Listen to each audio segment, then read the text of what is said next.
Everyone, welcome back to my channel. मैं प्रीति शर्मा स्वागत करती हूँ आपके अपने चैनल हरी गाना दीवानी में। तो फ्रेंड्स, राधे राधे, हरी कृष्णा। कैसे हो आप? आई होप आप सब अच्छी होंगी। मैं भी बिल्कुल ठीक हूँ। दोस्तों, आज मैं आपको बताऊंगी देवशयनी एकादशी 16 जुलाई को है या 17 जुलाई को, उसका शुभ मुहूर्त बताऊंगी। दोस्तों, उसकी पूजा विधि, पारण आपको किस तरह से करना है, देवशयनी एकादशी से आपको कौन से ऐसे कार्य हैं जो बिल्कुल भी नहीं करनी है। तो दोस्तों, सारी चीज़ें इस वीडियो में आज आपको क्लियर होंगी। हिंदू धर्म में एकादशी तिथि का विशेष महत्व है और ये तिथि भगवान विष्णु को समर्पित है। वहीं आपको बता दें कि साल में कुल 24 एकादशी होती हैं। अगर अधिक मास हो तो इसकी एकादशी की संख्या 26 हो जाती है, जिसमें एक कृष्ण पक्ष में और दूसरी शुक्ल पक्ष में आती है। यह हम बात करने जा रहे हैं देवशयनी एकादशी के बारे में, जो आषाढ़ मास के शुक्ल पक्ष में आती है। आपको बता दें कि इस साल देवशयनी एकादशी 17 जो कि जुलाई में मनाई जाएगी। वही मान्यता है कि इस दिन से भगवान विष्णु क्षीर सागर में 4 महीने के लिए शयन के लिए चले जाते हैं, जिस कारण शादी, विवाह, गृह प्रवेश, नामकरण संस्कार, मुंडन संस्कार जैसे कार्य में रोक लगा दी जाती है। शास्त्रों में 3 एकादशी ऐसी हैं जिनका व्रत हमें रखना ही रखना चाहिए। इनका व्रत रखना बहुत सर्वोत्तम माना गया है। अगर आप साल की 24 से 26 एकादशी नहीं रख सकते हैं तो आपको ये 3 एकादशी का व्रत अवश्य रखना चाहिए। पहली है निर्जला एकादशी, दूसरी है देवशयनी एकादशी, तीसरी है देव उठनी एकादशी। साल की ये सबसे बड़ी एकादशी मानी जाती हैं।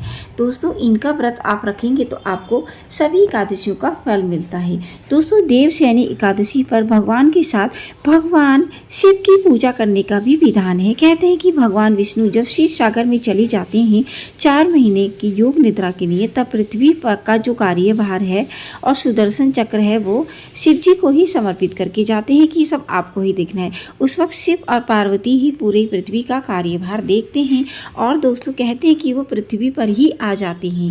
कहते हैं कि जो पृथ्वी है वो उनकी ससुराल माना जाता है, कि जो पार्वती के जो पिता हैं हिमालय, जो कि पृथ्वी पर ही वास करते हैं। और दोस्तों, इसी वजह से शिव जी जो होते हैं माता पार्वती अपने ससुराल में आते हैं। अच्छा, भगवान विष्णु कहाँ चले जाते हैं? भगवान विष्णु भी अपने ससुराल चले जाते हैं। जी हाँ, क्योंकि समुद्र में वो चले जाते हैं और समुद्र उनका ससुराल माना जाता है। वो कैसे? क्योंकि जो पार्वती माता हैं वो समुद्र से ही प्रकट हुई हैं, तो वो उनके पिता हुए ना, तो इसलिए वो अपने चले जाते हैं। दोस्तों, मतलब है कि शिव पार्वती अपने ससुराल आते हैं और विष्णु भगवान और लक्ष्मी जी अपने ससुराल जाते हैं। देवशयनी एकादशी से चातुर्मास प्रारंभ हो जाते हैं। कहते हैं चातुर्मास में जो सारे धाम जो होते हैं वो श्रीधाम वृंदावन में वास करते हैं। इसलिए जितने भी साधु संत हैं वो श्रीधाम वृंदावन में 4 महीने के लिए वास करते हैं। आषाढ़ महीने में देवशयनी एकादशी का जो प्रारंभ है वो कब हो रहा है?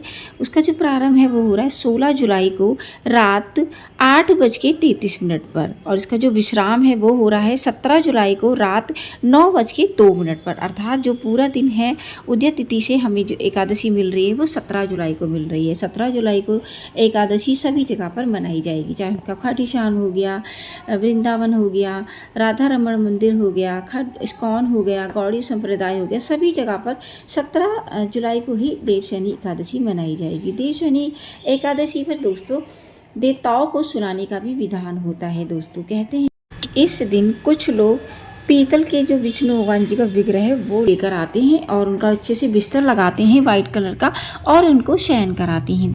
उस बिस्तर को बिल्कुल भी नहीं छेड़ते हैं और 4 महीने बाद करते हैं। लेकिन आप लोग क्या कर सकते हैं, लड्डू गोपाल जी को उस दिन स्नान करा के और उनको अच्छे से शयन करा दीजिएगा पूजा वूजा के बाद, कि आप हमारे साथ लड्डू गोपाल स्वरूप में भी रहिएगा और विष्णु भगवान स्वरूप में 4 महीने के लिए आप क्षीर सागर में भी वास करिएगा।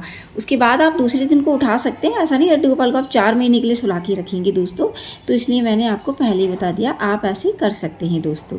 तो इस तरह से भी आप देवशयनी एकादशी का जो पर्व है वो मना सकते हैं। तो एकादशी का जो पर्व है वो 3 दिन का होता है। मैं हमेशा बोलती हूँ 10वीं तिथि से ही इसके नियम स्टार्ट हो जाते हैं। दिन छुपने से पहले आपको भोजन करना है।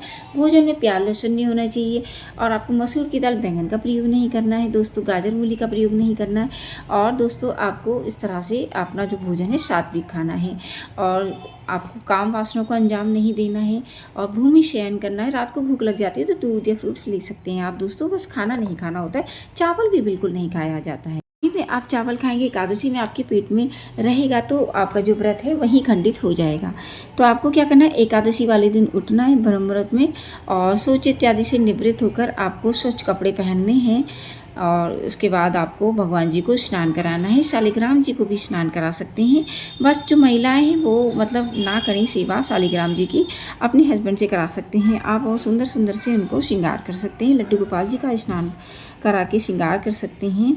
और दोस्तों इस दिन क्या होता है, अखंड जोत जलाई जाती है, तो अखंड जोत अवश्य जलाइएगा और वो अपनी जो मन्नत है वो तभी आप मांग सकते हैं। उसके बाद संकल्प लिया जाता है। संकल्प अपना नाम बोलिए, पति का नाम बोलिए, अपना गोत्र बोलिए, स्थान बोलिए। मैं हमेशा बताती हूँ आपको जो संकल्प में आपको क्या क्या चीज़ें लेती है। देखिए संकल्प में कुछ नहीं है तो गंगा जल से भी ले सकते हैं, वरना तिल और फूल गंगा जल से भी संकल्प लिया जाता है। संकल्प को भगवान जी के चरणों में समर्पित कर दिया जाता है। दोस्तों बाद आपको देवशयनी एकादशी की कथा होती है वो पढ़नी होती है, आरती गानी होती है, तुलसी माता की आपको इस दिन पूजा करनी होती है, दीप जलाइएगा और परिक्रमा करिएगा। और उसके बाद आप अपना जो महामंत्र है उसका जाप कर सकते हैं, जैसे हरि कृष्ण कृष्ण कृष्ण हरि हरि, हरि राम राम राम हरि हरि। मीन्स अगर आप 16 वाला करते हैं तो थोड़ी एक्स्ट्रा ज़रूर बढ़ा दीजिएगा। इसमें जाप का थोड़ा सा ज़्यादा होता है, तो भगवान जी का जितना हो सके उस दिन जाप करिएगा।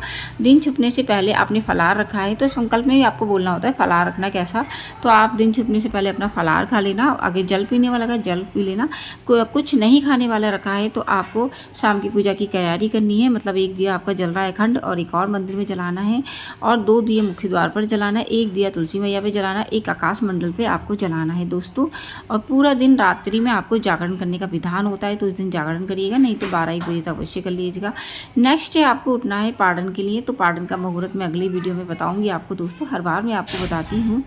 तो पारण वाले दिन आपको लड्डू गोपाल जी को स्नान कराइएगा और उसके बाद जो पंचामृत होता है वो एक जगह पे रख दीजिएगा। उसके बाद और लड्डू गोपाल जी को चावल खिचड़ी या पोहे का भोग लगाए, मतलब चावल की चीज़ों का दोस्तों। पहले आप ब्राह्मण को भोग लगाइएगा दोस्तों और उसके बाद उनको दक्षिणा वगैरह देने के बाद, कोई नहीं लेना चाहता तो सूखा भोजन भी ले सकते हैं, नहीं तो मंदिर में पैसे वगैरह दान कर सकते हैं आप। ये सब करने के बाद आपने जो पंचामृत और तुलसी पत्ता है वो खाकर आपको पंचामृत पीकर ही अपना पारण करना है दोस्तों। उसके बाद जो अपने लड्डू गोपाल जी को भोग लगा है पोहा खिचड़ी का, वो खाकर आपको पारण करना है।